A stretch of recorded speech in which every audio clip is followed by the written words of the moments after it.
In today's video, we're going to be talking about the tropics. As always, we do have a pretty intense tropical cyclone that we do expect to potentially develop here. This one is kind of decreasing in percentage while it's still at a very high risk of developing. So this has been pretty interesting, and originally it was anticipated to have already developed by now. So a very interesting turn of events. In the upcoming pattern, we're going to be taking a look at some upcoming storminess, some potential nor'easters as we reach the weekend, although we have seen these oftentimes trend further and further eastward away from the coast and eventually not even really impact the east coast. So we're going to be watching and considering that possibility throughout the video.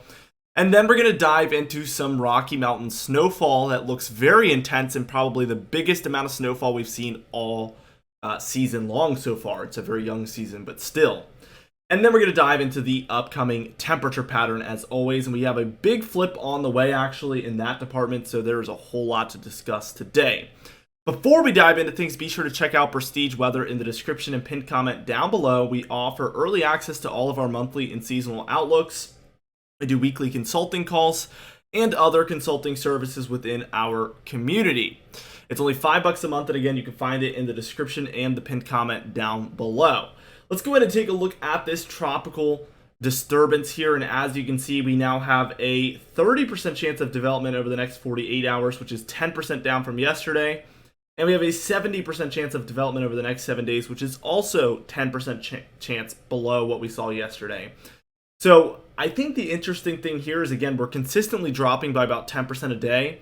And originally, I think we started out with a 70% chance of development over the 48-hour period that would have been the past 2 days, and we didn't see it develop. We've seen that now short-range risk lower significantly. So big question marks upcoming with this one, of course, and we're going to continue to watch this daily.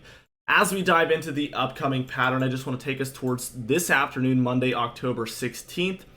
You can see that we do have plenty of precipitation along the northwest coast there, some showery activity across a lot of the northeast and back through the Ohio Valley. So there is some lighter showers ongoing for a lot of areas like that. Tuesday, October 17th here, we have the same thing, this kind of dreary weather going on here across the northwest corner of the nation, or northeast corner better yet. And then across the northwest corner now for real this time, we do have a 998 millibar low pressure center there over southern Canada, and this is bringing some showery activity to the northwest, but nothing crazy at all. Let's keep going. Let's take this towards Wednesday the 18th. We do see a 1002 millibar low pressure center here over Minnesota, and this is bringing showery activity across a lot of the upper Midwest. As we keep going towards Thursday, October 19th, we can see this is now located over Michigan, and we continue to see some showery conditions within this trough that we now have.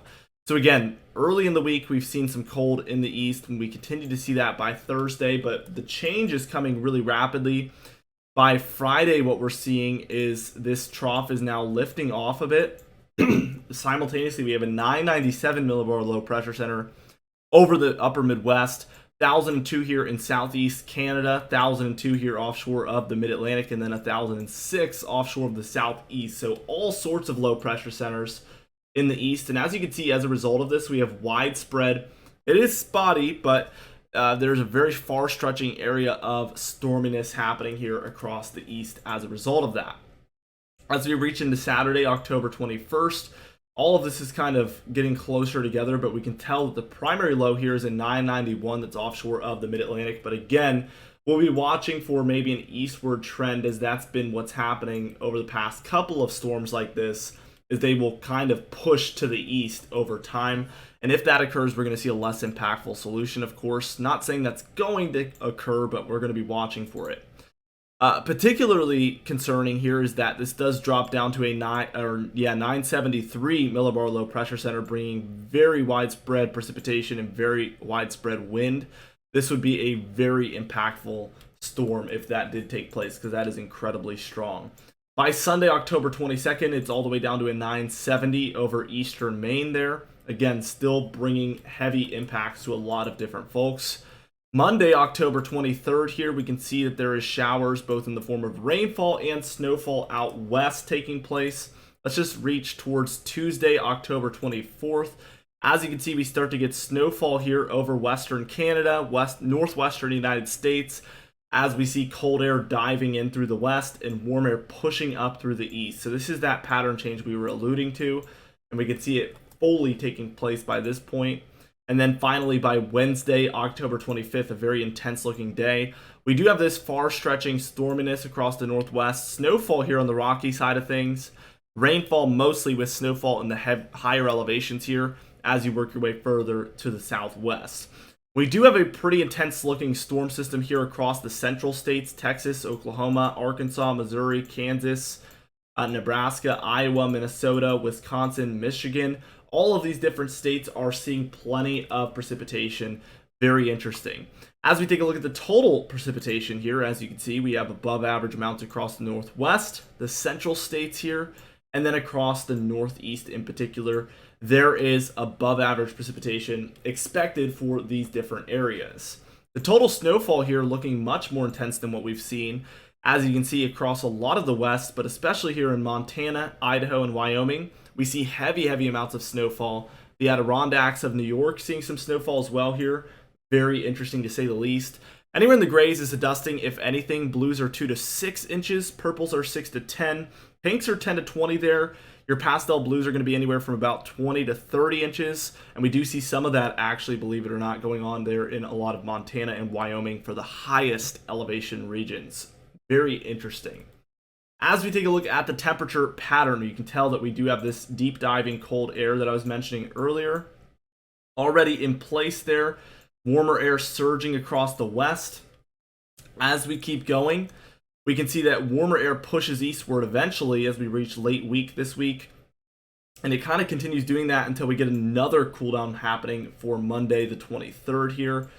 So cooler air happening here. Warmer air surging through a lot of the west now.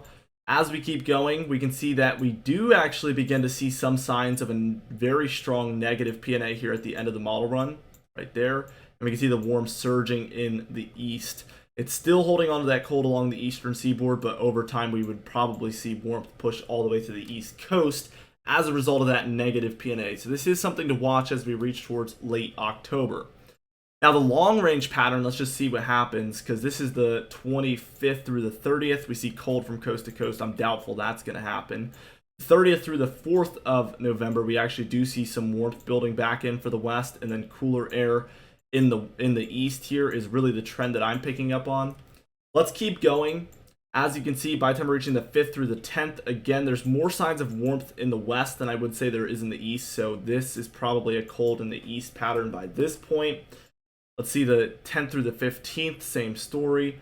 15th through the 20th, same story. 20th through the 25th is the same story. And then finally the 25th through the 30th is also the same story. So in the long range, take this with a grain of salt, but we still do have strong suggestions that we're mostly going to be seeing colder weather in the east over the next 45 days at least. Very interesting to say the least, and we're going to be watching it extremely closely with you guys. We do upload every single day, so be sure to subscribe for daily weather uploads just like this one. You can even hit the bell icon for daily notifications when we upload, so you never miss one. Be sure to like the video if you did enjoy it, leave a comment down below, and I'll see you guys in the next video.